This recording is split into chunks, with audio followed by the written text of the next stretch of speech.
Baha na naman sa Maynila, pero tingnan mo kung gaano kawais ang mga Pinoy. Alam mo yung tipong konting ulan lang, boom! May instant swimming pool sa kalsada. Welcome to Manila, kung saan ang baha ay parang bisita. Laging dumadating kahit hindi naman iniimbita.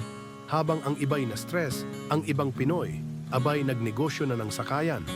May rubber boat, may styrofloat, at may walis tambo na ginawang paddle. Wais talaga pag Pinoy. Yung iba hindi napigil ng baha.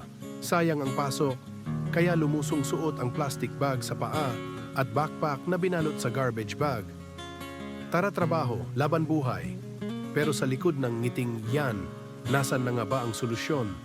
Kailan ba tayo magigising at sasabihing, sapat na ang palusot, panahon na para sa aksyon? Kasi kung sanay na lang tayo sa baha, baka lulubog talaga tayong lahat. Pero habang wala pang solusyon, tuloy lang ang diskarte.